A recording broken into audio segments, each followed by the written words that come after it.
ಓಂ ಶಂಕರಂ ಶಂಕರಾಚಾರ್ಯಂ ಕೇಶವಂ ಬಾದರಾಯಣಂ ಸೂತ್ರಭಾಷ್ಯಕೃತೌ ವಂದೇ ಭಗವಂತೌ ಪುನಃ ಪುನಃ ಭಗವಂತೌ ಪುನಃ ಪುನಃ. ಶ್ರೀಮಚ್ಛಂಕರ ಭಗವತ್ಪಾದಾಚಾರ್ಯರೇ, ಜಗದ್ಗುರು ಸಿದ್ಧಾರೂಢ ಮಹಾಸ್ವಾಮಿಗಳವರೇ, ಜಗದ್ಗುರು ಭಾರತೀಯ ಅಪ್ಪಾಜಿಯವರ ಪವಿತ್ರ ಚರಣಾರವಿಂದಗಳಲ್ಲಿ ಅನಂತ ಕೋಟಿ ಶಿರಸಾಷ್ಟಾಂಗ ಪ್ರಣಾಮವನ್ನು ಸಲ್ಲಿಸುತ್ತೇನೆ. ಶ್ರವಣಾಪೇಕ್ಷ ತಮ್ಮೆಲ್ಲರಿಗೂ ಅನೇಕ ಶರಣಾರ್ಥಿಗಳು. ವಿವೇಕ ಚೂಡಾಮಣಿ 463ನೇ ಶ್ಲೋಕ. ಪರಿಪೂರ್ಣಂ ಅನಾದ್ಯಂತಂ ಅಪ್ರಮೇಯಮವಿಕ್ರಿಯಂ ಏಕಮೇವ ದ್ವಯಂ ಬ್ರಹ್ಮ ನೇಹ ನಾನಾಸ್ತಿ ಕಿಂಚನ. ಈ ಒಂದು ಶ್ಲೋಕದಲ್ಲಿ ಆಚಾರ್ಯರು ನಮಗೆ ಸುಂದರವಾದ ಒಂದು ಉಪದೇಶಾಮೃತವನ್ನು ನೀಡ್ತಾ ಇದ್ದಾರೆ. ಪರಿಪೂರ್ಣಂ ಅನಾದ್ಯಂತಂ ಅಪ್ರಮೇಯಂ ಅವಿಕ್ರಿಯಂ. ಬ್ರಹ್ಮವಸ್ತು ಅನ್ನುವಂಥದ್ದು ಅದು ಬ್ರಹ್ಮ ಪರಿಪೂರ್ಣಂ ಅಂತ ಹೇಳ್ತಾರೆ. ಅದು ಪರಿಪೂರ್ಣವಾಗಿರತಕ್ಕಂಥದ್ದು. ಅಂದರೆ ಆಕಾಶವತ್ ಸರ್ವಗತಶ್ಚ ನಿತ್ಯಂ ಅಂತ ಶ್ರುತಿ ಅನ್ನುವಂಥದ್ದು ಹೇಳ್ತದೆ.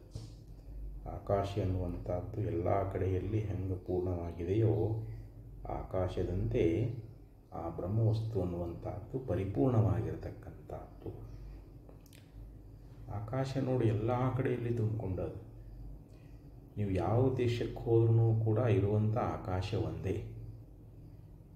ನಾವು ಹುಬ್ಬಳ್ಳಿಲಿರುವಂಥ ಆಕಾಶ ಬೇರೆ, ಬೆಂಗಳೂರಲ್ಲಿರುವಂಥ ಆಕಾಶ ಬೇರೆ, ಬಾಂಬೆದಲ್ಲಿರುವಂಥ ಆಕಾಶ ಬೇರೆ ಅಂತ ಹೇಳ್ತೀವೇನೋ? ಇಲ್ಲ. ಆಕಾಶ ಅಂದ್ರೇನು? ಅವಕಾಶ ಕೊಟ್ಟಿದ್ದನಕ್ಕೆ ಆಕಾಶ ಅಂತ ಕರೀತಾ ಇದ್ದಾರೆ. ಇಡೀ ಬ್ರಹ್ಮಾಂಡ ತುಂಬೆಲ್ಲ ವ್ಯಾಪಿಸಿರ್ತಕ್ಕಂಥದ್ದು ಹೆಂಗೆ ಒಂದೇ ಆಕಾಶ ಅನ್ನುವಂಥದ್ದು, ಹಂಗೆ ಆಕಾಶದಂತೆ ಪರಿಪೂರ್ಣವಾಗಿರುವಂಥದ್ದು ಇದು ಬ್ರಹ್ಮವಸ್ತು ಅಂತ ಹೇಳ್ತಾರೆ. ಪರಬ್ರಹ್ಮ ಆಕಾಶದಂತೆ ಪೂರ್ಣ ಆದಂತ. ದೇಶ ಕಾಲ ವಸ್ತು ಪರಿಚ್ಛೇದರಹಿತತ್ವಂ ಪೂರ್ಣತ್ವಂ ಅಂತ ಹೇಳ್ತಾರೆ.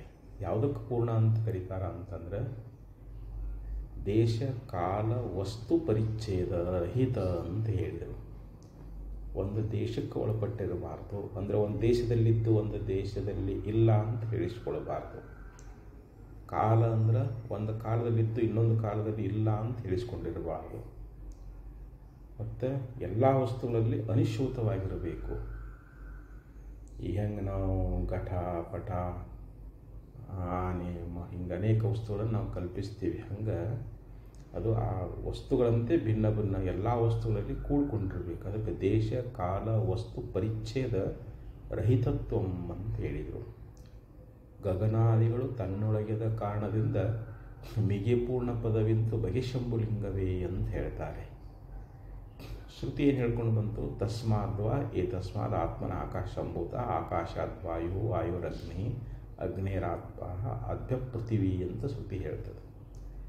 ಅಂದರೆ ಆ ಪರಮಾತ್ಮ ಈ ಪ್ರತ್ಯೇಗಾತ್ಮನಿಂದಲೇ ಆಕಾಶ ಅನ್ನುವಂಥದ್ದು ಸೃಷ್ಟಿಯಾಯಿತು.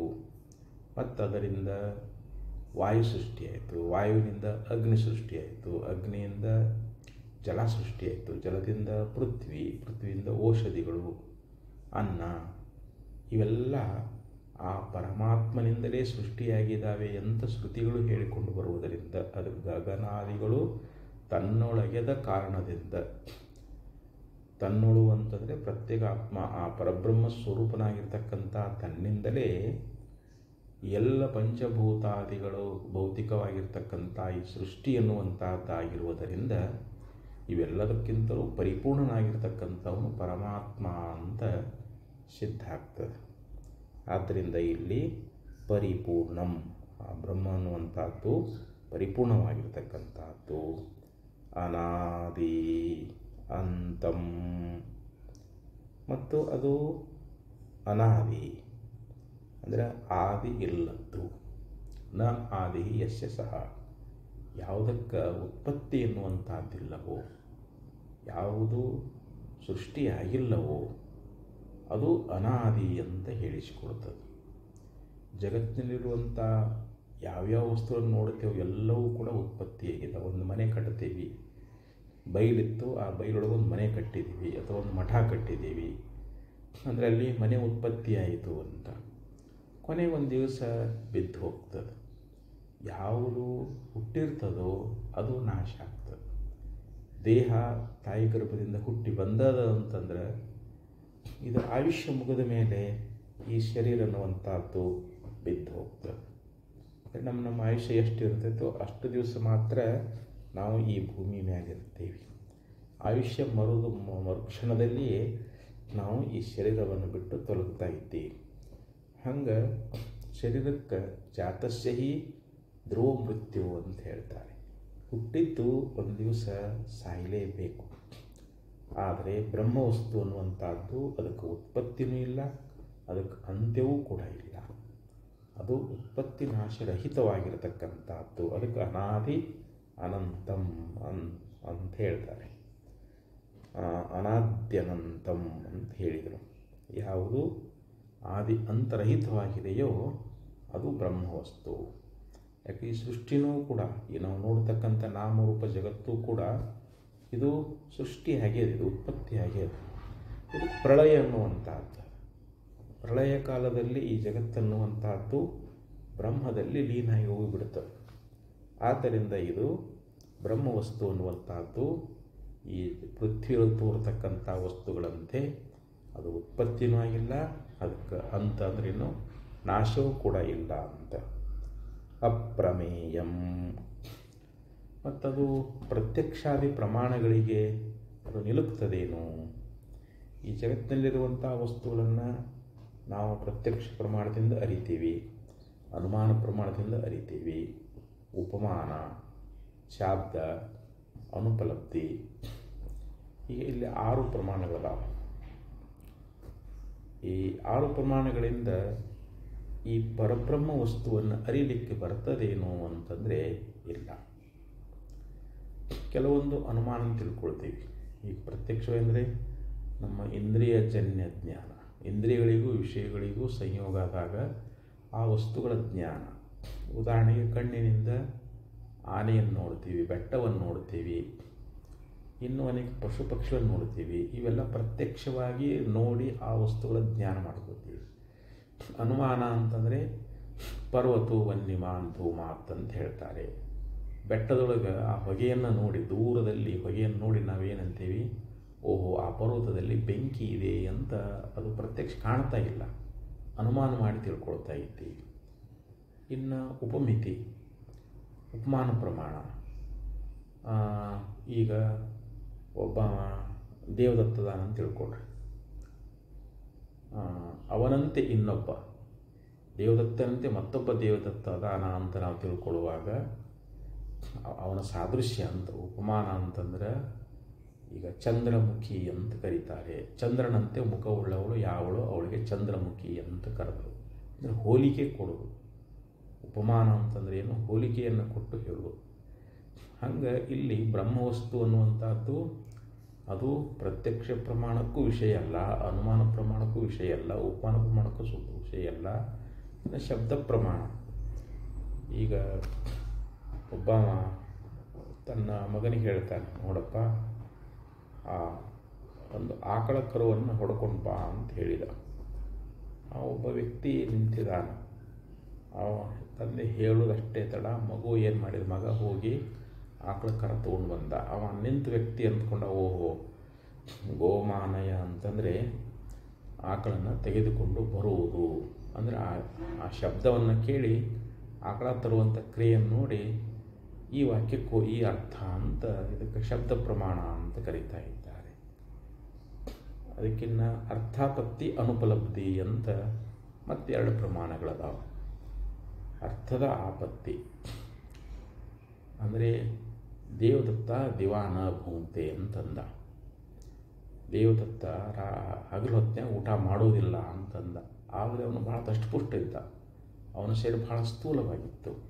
ಅವಂತ ನಾ ಮತ್ತು ಹಗಲು ಹೊತ್ತಿನಾಗ ಊಟ ಮಾಡಲಿಲ್ಲ ಅಂತಂದರೆ ಬಹುಶಃ ರಾತ್ರಿ ಉಣ್ತಿರ್ಬೋದು ಅಂತ ಹಿಂಗೆ ಅವನ ಒಂದು ಶರೀರದ ಒಂದು ಸ್ಥೂಲತ್ವವನ್ನು ಕಂಡು ರಾತ್ರಿ ಊಟವನ್ನು ಕಲ್ಪಿಸುವುದು, ಇದಕ್ಕೆ ಅರ್ಥಾಪತ್ತಿ ಪ್ರಮಾಣ ಅಂತ ಕರೀತಾರೆ. ಇನ್ನು ಅನುಪಲಬ್ಧಿ ಪ್ರಮಾಣ ಅಂದರೆ ಅಭಾವ ಪ್ರಮಾಣ. ಈಗ ಅಲ್ಲಿ ಒಂದು ಕೊಡ ಇತ್ತು, ಅಲ್ಲಿ ಆ ಕೊಡನ್ನು ನೀರು ತರಕ್ಕೆ ಯಾರೋ ಹೋಗಿದ್ದಾರಲ್ಲಿ. ಭೂತಲಿ ಘಟೋ ನಾಸ್ತಿ ಅಂತ ಹೇಳಿದರು.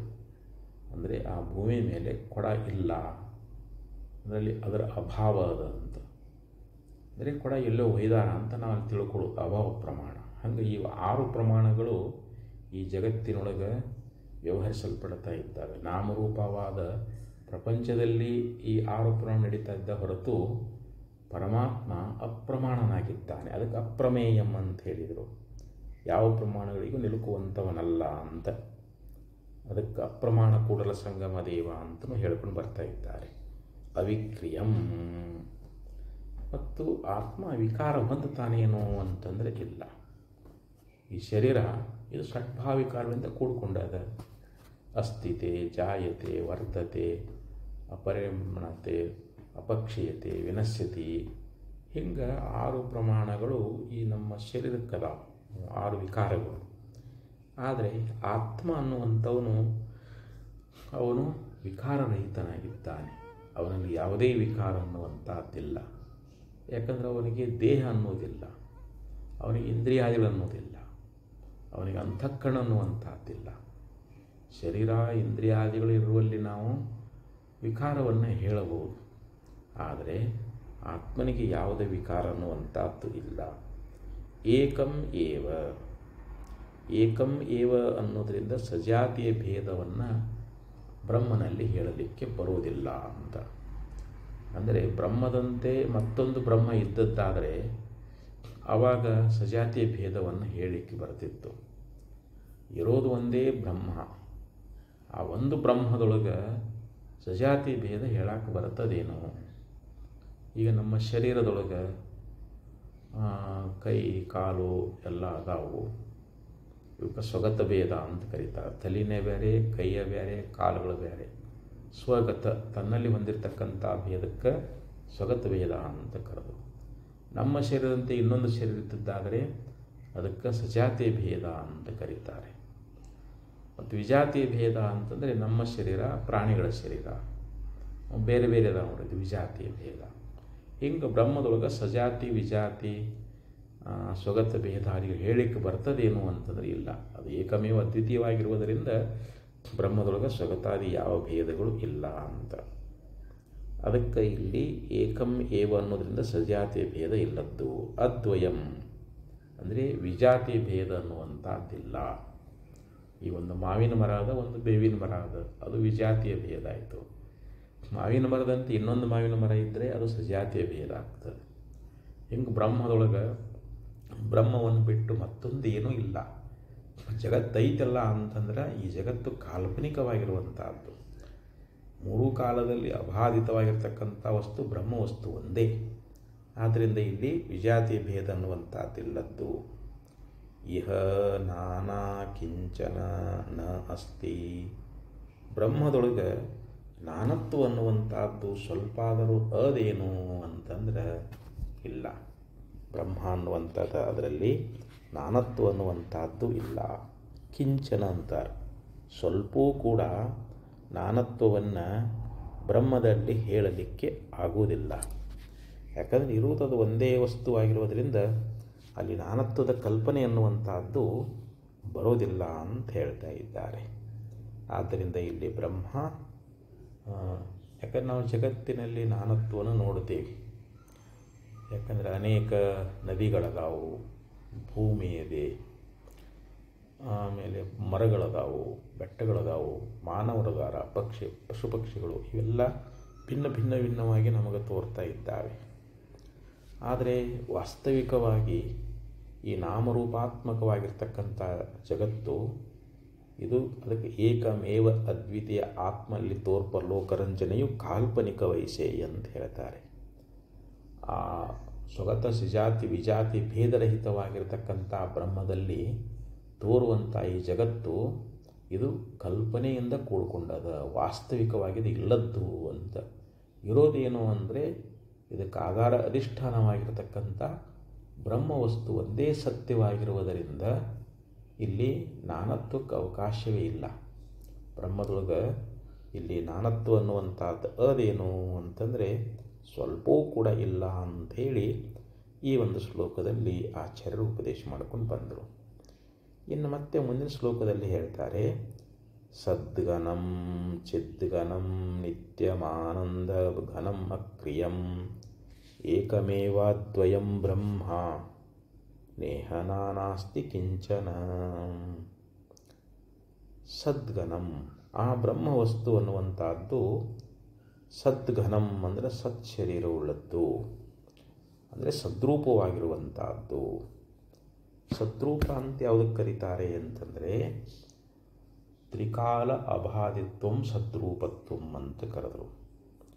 ಮೂರೂ ಕಾಲಗಳಲ್ಲಿ ಯಾವುದು ಬಾಧೆಯನ್ನು ಹೊಂದುವುದಿಲ್ಲವೋ ಅದಕ್ಕೆ ಸದ್ರೂಪ ಅಂತ ಕರೀತಾರೆ.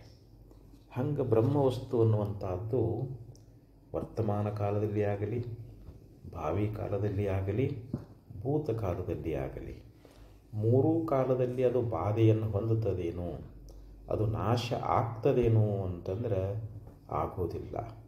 ಆದ್ದರಿಂದ ಈ ಬ್ರಹ್ಮ ಅನ್ನುವಂಥದ್ದು ಅದು ಸದ್ರೂಪ ಅಂತ ಹೇಳಿಸ್ಕೊಳ್ತದೆ. ಎಲ್ಲವನಾರೈ ನಿಜಗುಣಶೀಲರು ಕೂಡ ಜ್ಞಾನಸ್ಥಳದೊಳಗೆ ಒಂದು ನುಡಿಯೊಳಗೆ ಭಾಳ ಸುಂದರವಾಗಿ ಹೇಳ್ತಾರೆ, ನಿನ್ನ ನಿಜವಿದನೆ ತಿಳಿ ಬೇರೆನ್ನದಲ್ಲಿ ಮನುಜ. ಹೇ ಮನುಜ, ನಿನ್ನ ನಿಜಸ್ವರೂಪ ಯಾವುದು ಅಂತಂದರೆ ಇದನ್ನೇ ತಿಳಿ. ನೀ ಏನು ತಿಳ್ಕೊಂಡು ಅಜ್ಞಾನದಿಂದ ಭ್ರಾಂತಿ ಮೂಲಕವಾಗಿ ಈ ಅಸತ್ತು, ಜಡ, ದುಃಖ ಮತ್ತು ಅನಿತ್ಯ ಮತ್ತು ಖಂಡಿತವಾಗಿರತಕ್ಕಂಥ ಈ ದೇಹಾದಿಗಳಲ್ಲಿ ಆತ್ಮಬುದ್ಧಿಯನ್ನು ಮಾಡಿಕೊಂಡಿದ್ದೀಯ. ಆದರೆ ಇದು ನಿನ್ನ ನಿಜ ಅನ್ನುವಂಥದ್ದಲ್ಲ. ನೀನು ಸದ್ರೂಪ ಚಿದ್ರೂಪ ಆನಂದ ನಿತ್ಯ ಪರಿಪೂರ್ಣನಾಗಿರ್ತಕ್ಕಂಥವನು ನೀನು ಅದಿ, ನೀನು ಸದ್ರೂಪನೇ ಆಗಿದ್ದೀ ಅನ್ನುವಂಥ ವಿಚಾರವನ್ನು ಹೇಳ್ತಾ ಇದ್ದಾರೆ. ಇದಮೆನಿಸಿಹುದು ಆಹುದು, ಅದಕ್ಕೆ ತಾನು ಆಶ್ರಯ ಪದವಾಗಿ ಬಾಧೆಯೊಂದದೆ ತೋರುತಿಹ ಸತ್ಯ ನಿನ್ನ ನಿಜ ಅಂತ ಹೇಳ್ತಾ ಇದ್ದಾರೆ. ಅಂದರೆ ಇದಮೆನಿಸಿಹುದು ಆವುದು, ಲೋಕದಲ್ಲಿ ಇದಂ ಇದಂ ಇದಂ ಅನ್ನುವಂಥ ಬುದ್ಧಿಗೆ ಯಾವುದ್ಯಾವುದು ಗೋಚರ ಆಗ್ತದೋ ಅದಕ್ಕೆ ಆಧಾರ ಅಧಿಷ್ಠಾನವಾಗಿರತಕ್ಕಂಥದ್ದು, ಅದಕ್ಕೆ ತಾನು ಆಶ್ರಯ ಪದವಾಗಿ ಅಂತ ಹೇಳ್ತಾರೆ. ಕಂಬ, ಗೋಡೆ, ಆಮೇಲೆ ಪುರುಷರು, ಸ್ತ್ರೀ ಎಲ್ಲದರಲ್ಲಿ ಇದು ಇದು ಇದು ಇದು ಅಂತ ನಾವು ಹೇಳ್ತೀವಿ. ಜಗತ್ತಿನಲ್ಲಿ ನಮಗೆ ನಾಮರೂಪಗಳಿಂದ ಗೋಚರವಾಗುವಂತಹ ಪ್ರತಿಯೊಂದು ವಸ್ತುವಿನಲ್ಲಿ ಅವೆಲ್ಲವೂ ಇದಂ ಬುದ್ಧಿಗೆ ವಿಷಯಗಳಾಗಿದ್ದಾವೆ. ಇದು ಇದು ಅಂತ ನಾವು ಪ್ರಯೋಗ ಮಾಡ್ತೀವಿ. ಆ ಇದು ಅನ್ನುವಂಥ ವಸ್ತುವಿನಲ್ಲಿ ನಾಮರೂಪಗಳನ್ನು ತೆಗೆದುಬಿಟ್ರೆ ಅಸ್ಥಿಭಾತಿಪ್ರಿಯದಿಂದ ಇರುವಂಥದ್ದು ಯಾವುದು, ಅದಕ್ಕೆ ಆಧಾರ ಅಧಿಷ್ಠಾನ ಯಾವುದು ಅಂತಂದರೆ ಅದು ಬ್ರಹ್ಮವೇ. ಬ್ರಹ್ಮದ ಆಧಾರದೊಳಗೆ ಅಥವಾ ಬ್ರಹ್ಮದ ಅಧಿಷ್ಠಾನದೊಳಗೆ ಈ ನಾಮರೂಪಾತ್ಮಕವಾಗಿರ್ತಕ್ಕಂಥ ವಸ್ತುಗಳು, ಈ ಪ್ರಪಂಚ ಇದು ತೋರ್ತದೆ. ತಾನು ಆಶ್ರಯ ಪದವಾಗಿ ಬಾಧೆಯೊಂದದೆ ತೋರುತಿಯ ಸತ್ಯ. ಈಗ ಒಂದು ಘಟ ಅದಂತ ತಿಳ್ಕೊಡ್ರಿ, ಘಟವೇ ಪುಷಿ ಘಟವೇ ನೀನು ದಿಟದಂತೆ ತೋರಿ ಮೋಹಿಪುದನ್ನು ಏನೆಂಬೆ ಅನ್ನುವಂಥ ಒಂದು ನುಡಿಯೊಳಗೆ ನಿಜಗುಣಶೀಲರು ಹೇಳಿದರು. ಅಂತಂದರೆ ಒಬ್ಬ ಕುಂಬಾರ ಮಣ್ಣಿನಿಂದ ಗಡಿಗೆಯನ್ನು ತಯಾರು ಮಾಡ್ತಾನೆ. ಮೊದಲಲ್ಲಿ ಮಣ್ಣ ಇತ್ತು, ಈಗ ತೋರುವಾಗಲೂ ಕೂಡ ಗಡಿಗೆ ಅದು ಅದು ವಿಚಾರ ಮಾಡಿ ನೋಡಿದ್ರು, ಒಡೆದ ಮೇಲೆಯೂ ಕೂಡ ಮಣ್ಣನೇ ಇರ್ತದೆ. ಆದರೂ ನಮ್ಮ ಮನುಷ್ಯರ ಬುದ್ಧಿಗೆ ಮಣ್ಣಿಗಿಂತ ಕೊಡ ಬೇರೆ ಅಂತ ನಮಗೆ ತೋರ್ತಾ ಇದೆ. ಅದಕ್ಕೆ ಘಟವೇ ಪುಷಿ ಘಟವೇ ನೀನು ದಿಟದಂತೆ ತೋರಿ ಮೋಹಿಪುದನು ಏನೆಂಬೆ, ನೀನು ಸತ್ಯವಾದಂತೆ ತೋರ್ತಾ ಇದ್ದೀಯಲ್ಲ, ಎಲ್ಲ ಜನರಿಗೆ ಮೋಹವನ್ನು ಉಂಟು ಮಾಡ್ತಾ ಇದ್ದೀಯಲ್ಲ, ಘಟವೇ ಪುಷಿ ಘಟವೇ ಹೇ ಸುಳ್ಳಾದ ಗಡಿಗೆ ಅಂತೇಳಿ ಸಂಬೋಧನೆ ಮಾಡಿ ಅಲ್ಲಿ ಹೇಳ್ತಾರೆ. ಹಾಗೆ ಮಣ್ಣಿದ್ದಂಗೆ ಬ್ರಹ್ಮವಸ್ತು ಅನ್ನುವಂಥದ್ದು ಬ್ರಹ್ಮದೊಳಗೆ ಈ ನಾಮರೂಪಾತ್ಮಕವಾಗಿರ್ತಕ್ಕಂಥ ಪ್ರಪಂಚ ಇದು ತೋರ್ಯದ. ಇದು ಬ್ರಹ್ಮದ ಆಶ್ರಯದೊಳಗೆ, ಅದು ಮಣ್ಣಿನ ಆಶ್ರಯದೊಳಗೆ ಹೆಂಗೆ ಗಡಿಗೆ ಅನ್ನುವಂಥದ್ದು ಮಣ್ಣು ತಕ್ಕೊಂಡ್ಬಿಟ್ರೆ ಅಲ್ಲಿ ಗಡಿಗೆಗೆ ಅಸ್ತಿತ್ವ ಅನ್ನುವಂಥದ್ದು ಹೆಂಗಿಲ್ಲವೋ ಹಂಗೆ ಬ್ರಹ್ಮದ ಆಧಾರ ಅಧಿಷ್ಠಾನದಲ್ಲಿ ಈ ಜಗತ್ತು ತೋರ್ಲಿಕ್ಕತ್ತದ. ಬ್ರಹ್ಮದ ಆಶ್ರಯ ತಪ್ಪಿದರೆ ಈ ಜಗತ್ತಿಗೆ ಅಸ್ತಿತ್ವವೇ ಇಲ್ಲ. ನೋಡಿ, ಒಂದು ಬೆಲ್ಲದಿಂದ ಹುಗ್ಗಿ ಮಾಡ್ತಾರೆ, ಹೋಳಿಗೆ ಮಾಡ್ತಾರೆ, ಕಡುಬು ಮಾಡ್ತಾರೆ, ಪಾಯಸ ಮಾಡ್ತಾರೆ, ಏನೆಲ್ಲ ಮಾಡ್ತಾರೆ. ಅದರಲ್ಲಿರ್ತಕ್ಕಂಥ ಆ ಬೆಲ್ಲವನ್ನು ತಕ್ಕೊಂಡು ಬಿಟ್ಟರೆ ಅದು ಹೋಳಿಗೆನೂ ಅಲ್ಲ, ಕಡುಬೂ ಅಲ್ಲ, ಏನೂ ಅಲ್ಲ. ಯಾಕೆ ಒಂದು ಬೆಲ್ಲನೇ ಎಲ್ಲದರಲ್ಲಿ ಸೇರಿಕೊಂಡು ಅದು ಹೋಳಿಗೆ, ಕಡುಬು, ಹುಗ್ಗಿ, ಪಾಯಸ ಏನೆಲ್ಲ ಹೆಸರು ಪಡ್ಕೊಂಡದು. ಹಂಗೆ ಬ್ರಹ್ಮದ ಒಂದು ಅಸ್ತಿತ್ವದಿಂದ ಈ ಎಲ್ಲ ಶರೀರಾದಿಗಳು, ಈ ಪ್ರಪಂಚ ಇವೆಲ್ಲ ತೋರ್ಲಿಕ್ಕತ್ತಿದ್ದಾವೆ. ಆ ಬ್ರಹ್ಮದ ಅಸ್ತಿತ್ವ ಇಲ್ಲ ಅಂತಂದರೆ ಇವುಗಳಿಗೆ ಯಾವುವು ಕೂಡ ತೋರಲಾರವು. ಯಾವುವು ಕೂಡ ಇವುಗಳಿಗೆ ಅಸ್ತಿತ್ವ ಅನ್ನುವಂಥದ್ದೇ ಇಲ್ಲ ಅಂತ ಇಲ್ಲಿ ಬ್ರಹ್ಮ ಅನ್ನುವಂಥದ್ದು ಸದ್ಘನ ಅಂತ ಹೇಳಿದರು. ಸಚ್ಚರೀರ ಉಳ್ಳದ್ದು. ಆ ಬಳಿಕ ಚಿದ್ಘನಂ ಅಂತ ಹೇಳಿದರು. ಅದು ಚಿತ್ ಅಂದರೆ ಚೈತನ್ಯ, ಅದು ಜ್ಞಾನ ಸ್ವರೂಪವಾಗಿರುವಂಥದ್ದು. ಚಿತ್ ಶರೀರ ಉಳ್ಳದ್ದು ಬ್ರಹ್ಮ ಅನ್ನುವಂಥದ್ದು ಹೇಗಿದೆ? ಇದು ಚಿತ್ತ ಶರೀರಂ, ಚಿತ್ ಶರೀರಂ ಅಂತ ಚಿದ್ಘನಂ ಅಂತ. ಚಿದ್ಘನ ಅಂತಂದ್ರೆ ಏನು? ಚಿತ್ ಅಂದರೆ ಚೈತನ್ಯವೇ ಶರೀರ ಆಗಿ ಉಳ್ಳದ್ದು ಅಂತ. ಇಲ್ಲಿ ಸತ್ತ ಶರೀರವಾಗಿರುತ್ತೆ, ಸದ್ರೂಪವಾದ ಶರೀರ ಉಳ್ಳದ್ದು. ಅಂದರೆ ಶರೀರ ಅಂದರೆ ನಮ್ಮ ಹಾಗೆ ಇದು ನಾಮರೂಪಾತ್ಮಕ ಶರೀರ ತಿಳ್ಕೊಳ್ಬಾರ್ದು. ಅದು ಸತ್ತಿನ ಸ್ವರೂಪವಾಗಿರುವಂತಹದ್ದು, ಸದ್ರೂಪವಾಗಿರ್ತಕ್ಕಂಥದ್ದು. ಅದಕ್ಕೆ ಸತ್ಯಂ ಜ್ಞಾನಂ ಅನಂತಂ ಬ್ರಹ್ಮ ಅಂತ ಶ್ರುತಿ ಬೋಧ ಮಾಡ್ಕೊಂಡು ಬರ್ತದೆ. ಯಾವುದು ಸತ್ಯ ಅದ, ಯಾವುದು ಜ್ಞಾನ ಸ್ವರೂಪ ಅದ, ಯಾವುದು ಅನಂತ ಅದ, ಅದು ಬ್ರಹ್ಮ ಅಂತ ಹೇಳಿಸಿಕೊಳ್ತದೆ. ಬ್ರಹ್ಮಕ್ಕೆ ಲಕ್ಷಣ ಮಾಡಿಕೊಂಡು ಬಂದರು. ಯದ್ರೂಪೇಣ ಯನ್ನಿಶ್ಚಿತಂ ತದ್ರೂಪಂ ನ ವಿವಿಚರತಿ ತತ್ಸತ್ಯಂ ಅಂತ ಹೇಳಿದರು.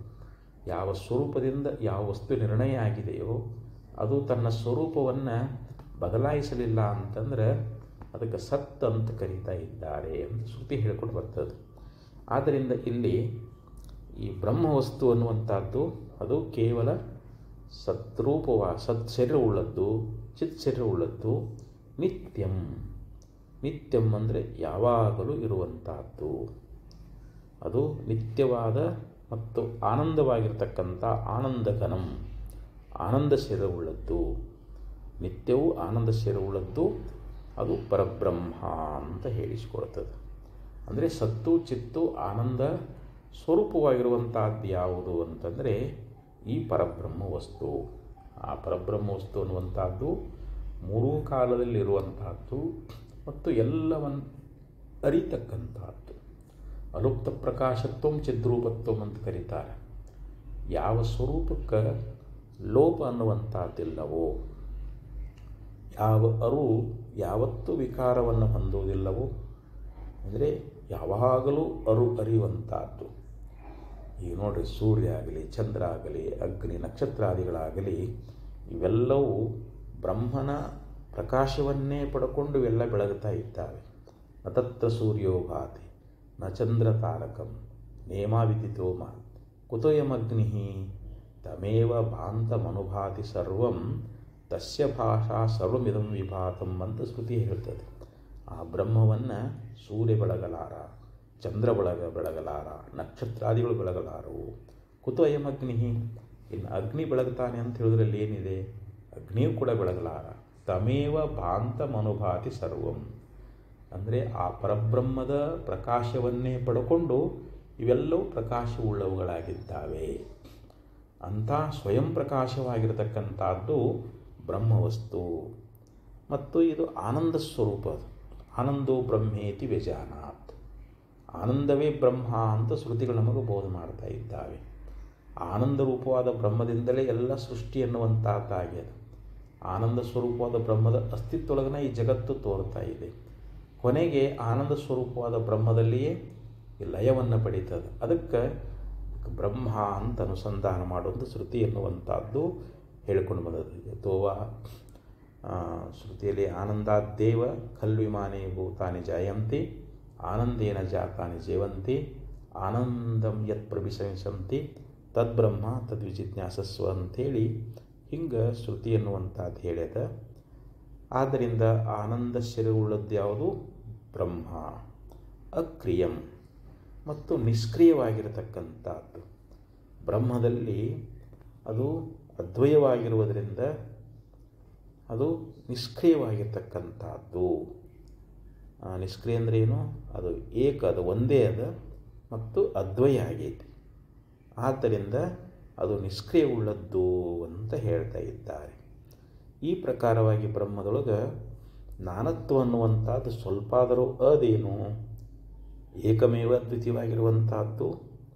ಮತ್ತು ಇಲ್ಲಿ ನೇಹನಾನಾಸ್ತಿ ಕಿಂಚನ, ಬ್ರಹ್ಮದೊಳಗೆ ನಾನತ್ವ ಅನ್ನುವಂಥದ್ದು ಯತ್ಕಿಂಚಿತ್ತಾದರೂ ಅದೇನು ಅಂತ ವಿಚಾರ ಮಾಡಿದರೆ ಅದರಲ್ಲಿ ನಾನತ್ವ ಅನ್ನುವಂಥದ್ದು ಸ್ವಲ್ಪವೂ ಕೂಡ ಇಲ್ಲ ಅನ್ನುವಂಥ ಮಾತನ್ನು ಇಲ್ಲಿ ಆಚಾರ್ಯರು ನಮಗೆ ಉಪದೇಶ ಮಾಡ್ತಾರೆ.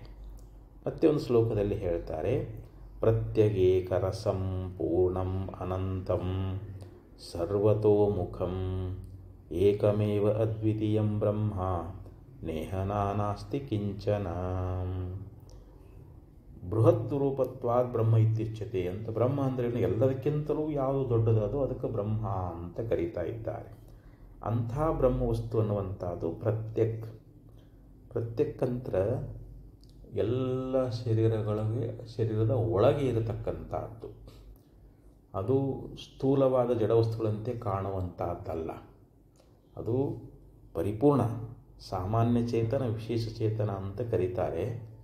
ಸಾಮಾನ್ಯವಾಗಿ ಎಲ್ಲ ಕಡೆಯಲ್ಲಿ ಪರಿಪೂರ್ಣವಾಗಿ ತುಂಬಿಕೊಂಡಿದ್ರೂ ವಿಶೇಷವಾಗಿ ಅದು ಎಲ್ಲಿ ವ್ಯಕ್ತ ಆಗ್ತದೆ ಅಂತಂದರೆ ನಮ್ಮ ಅಂತಃಕರಣದೊಳಗೆ. ನಮ್ಮ ಅಂತಃಕರಣವನ್ನು ಪ್ರಕಾಶ ಮಾಡ್ತಕ್ಕಂಥದ್ದು, ಅದು ಎಲ್ಲರ ಒಳಗಿರತಕ್ಕಂಥದ್ದು ಪ್ರತ್ಯಕ್ ಅಂತ ಹೇಳ್ತಾರೆ. ಏಕರಸಂ, ಅದು ಸಮರಸವಾಗಿರತಕ್ಕಂಥದ್ದು. ಸಮರಸ ಅಂದರೆ ಎಲ್ಲದರಲ್ಲಿ ಅನುಶ್ಯೂತವಾಗಿರುವಂಥದ್ದು. ಅದಕ್ಕೇನಂತ ಕರ್ಕೊಂಬಂದರು ಅಂತಂದರೆ ಏಕರಸಂ ಪೂರ್ಣಂ. ಮತ್ತು ಯಾವುದು ಆಕಾಶದಂತೆ ಎಲ್ಲ ಕಡೆಯಲ್ಲಿ ವ್ಯಾಪಿಸಲ್ಪಟ್ಟದೋ, ಯಾವುದು ಪೂರ್ಣವಾಗಿರ್ತಕ್ಕಂಥದ್ದು ಅದೋ. ಪೂರ್ಣ ಅಂತಂದ್ರೆ ಏನು? ಈಗ ಆಕಾಶವತ್ತು ಅಂತ ಹೇಳಿದರೆ ಆಕಾಶದಂತೆ, ಆಕಾಶ ಹೆಂಗೆ ಪೂರ್ಣ ಅದೋ ಅದರಂತೆ ಪೂರ್ಣವಾಗಿರುವಂಥದ್ದು. ಅಂದರೆ ಆಕಾಶವೂ ಕೂಡ ಪರಿಚ್ಛಿನ್ನವೇ. ಬ್ರಹ್ಮದೃಷ್ಟಿಯಿಂದ ವಿಚಾರ ಮಾಡಿ ನೋಡಿದರೆ ಈ ಆಕಾಶವೂ ಕೂಡ ಇದೇನಾಗ್ತದೆ, ಇದು ಪರಿಚ್ಛಿನ್ನ ಅಂತ ಬ್ರಹ್ಮದೃಷ್ಟಿ. ಯಾಕಂದರೆ ಬ್ರಹ್ಮದಿಂದಲೇ ಆಕಾಶ ಹುಟ್ಟೈತಿ ಅಂದರೆ ಕಾರಣವಾಗಿರ್ತಕ್ಕಂಥ ಬ್ರಹ್ಮ ಆಕಾಶಕ್ಕಿಂತ ಎಷ್ಟೋ ವ್ಯಾಪಕವಾಗಿರತಕ್ಕಂಥದ್ದು. ಅದಕ್ಕೆ ಇಷ್ಟೇ ಅಂತೇಳಿ ಪರಿಮಿತಿ ಎನ್ನುವಂಥದ್ದಿಲ್ಲ, ಅದನ್ನು ಅಳತೆ ಮಾಡಿ ಹೇಳಲಿಕ್ಕೆ ಬರೋದಿಲ್ಲ. ಅಂಥ ಪೂರ್ಣವಾಗಿರ್ತಕ್ಕಂಥದ್ದು. ಆಮೇಲೆ ಅನಂತಂ ಸರ್ವತೋಮುಖಂ, ಅನಂತಂ ಸರ್ವತೋಮುಖಂ. ಅನಂತ ಅಂದ್ರೇನು? ಯಾವುದು ಅಂತರಹಿತವಾಗಿದೆಯೋ ಅದು ಅನಂತ ಅಂತ ಹೇಳಿಸಿಕೊಳ್ತದೆ. ಸರ್ವತೋಮುಖಂ ಅಂದರೆ ಎಲ್ಲ ಕಡೆಯಲ್ಲಿ ಹೋಗಿರತಕ್ಕಂಥದ್ದು. ಎಲ್ಲ ಕಡೆ ಮುಖವುಳ್ಳದ್ದು ಅಂದ್ರೇನು? ಸರ್ವವ್ಯಾಪಿಯಾಗಿರುವಂಥದ್ದು ಅಂತ. ಅದು ಅನಂತವೂ ಹೌದು. ಸರ್ವತೋಮುಖಂ ಅಂದ್ರೇನು? ಸರ್ವತ್ರ ವ್ಯಾಪಿಸಲ್ಪಡುವಂಥದ್ದು. ಏಕಮೇವ ಅದ್ವಿತೀಯಂ ಬ್ರಹ್ಮ ನೇಹನಾನಾಸ್ತಿ ಕಿಂಚನ. ಇದು ಪ್ರತಿಯೊಂದು ಶ್ಲೋಕದಲ್ಲಿ ಹೇಳ್ಕೊಂಡು ಬರ್ತಾರೆ. ಏಕಂ ಏವ ಅದ್ವಿತೀಯಂ, ಸ್ವಗತ ಸಜಾತಿ ವಿಜಾತಿ ಭೇದರಹಿತವಾಗಿರುವಂಥ ಯಾವ ಪರಬ್ರಹ್ಮ ವಸ್ತು ಅನ್ನುವಂಥದ್ದು ಅದು ಇಲ್ಲಿ ನೇಹನಾನಾಸ್ತಿ ಕಿಂಚನ. ಈ ಬ್ರಹ್ಮದೊಳಗೆ ನಾನತ್ವ ಅನ್ನುವಂಥದ್ದು ಸ್ವಲ್ಪವೂ ಇಲ್ಲ ಅಂತ. ಅದು ಒಂದೇ ಅಖಂಡವಾಗಿರತಕ್ಕಂಥದ್ದು. ಆ ಪರಬ್ರಹ್ಮ ವಸ್ತುವಿನಲ್ಲಿ ಇಲ್ಲಿ ಭೇದಕ್ಕೆ ಅವಕಾಶವೇ ಇಲ್ಲ ಅಂತ ಹೇಳ್ತಾ ಇದ್ದಾರೆ. ಅದಕ್ಕೆ ಇಲ್ಲಿ ಭೇದವೆಂಬುದು ಘಟಪಟಾದಿಗಳಿಗಕ್ಕೂ ನೈಜಮಾದುದಲ್ಲ, ದೋಷಮುಳ್ಳುದಾಗಿ ಅಂತ ಭೇದ ನಿರಾಕರಣೆಯನ್ನು ಶ್ರೀಮನ್ ನಿಜಗುಣ ಶ್ರೀಗಳವರು ಮಾಡಿಕೊಂಡು ಬಂದಿದ್ದ ಅನುಭವ ಸಾರದಲ್ಲಿ ಹೇಳ್ಕೊಂಡು ಬರ್ತಾ ಇದ್ದಾರೆ. ಭೇದವೆಂಬುದು ಘಟಪಟಾದಿಗಳಿಗಕ್ಕೂ, ಘಟಪಟಾದಿಗಳಲ್ಲಿ ಭೇದ ಅನ್ನುವಂಥದ್ದು ತೋರೋದಿಲ್ಲ ಅಂತಂದ್ರೆ ಇನ್ನು ಈ ಬ್ರಹ್ಮವಸ್ತುವಿನಲ್ಲಿ ಭೇದವನ್ನು ಹೇಳೋಕ್ಕಾಗ್ತದೇನೋ ಅಂತಂದ್ರೆ ಇಲ್ಲ. ಘಟಪಟಾದಿಗಳಲ್ಲೇ ಭೇದ ಸಿದ್ಧ ಆಗೋದಿಲ್ಲ ಅಂತಾರವರು. ನಮಗೆ ನಮ್ಮ ಅಜ್ಞಾನ ದೃಷ್ಟಿಗೆ ಈ ಜಗತ್ತು ಭೇದಾಕಾರವಾಗಿ ತೋರ್ತದೆ. ನಾವು ನಮ್ಮ ಜ್ಞಾನ ದೃಷ್ಟಿಯಿಂದ ನೋಡಿದ್ದಾದರೆ, ಯಾಕೆ ಇದೆಲ್ಲವೂ ಈಶ್ವರನಿಂದಲೇ ವ್ಯಾಪಿಸಲ್ಪಟ್ಟದು. ಈಶಾವಾಸ್ಯಮಿದಂ ಸರ್ವಂ ಯತಿ ಜಗತ್ಯಾಂ ಜಗತ್ ಅಂತೇಳಿ ಹಿಂಗೆ ಶ್ರುತಿ ಹೇಳ್ಕೊಂಡು ಬರ್ತದೆ.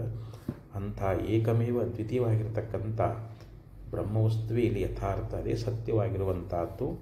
ಇಲ್ಲಿ ಭೇದ ಸ್ವಲ್ಪವೂ ಕೂಡ ಕಿಂಚಿತ್ತೂ ಕೂಡ ಇಲ್ಲ ಅಂಥೇಳಿ ಈ ಪ್ರಕಾರ ಉಪದೇಶವನ್ನು ಮಾಡ್ಕೊಂಡು ಬರ್ತಾರೆ.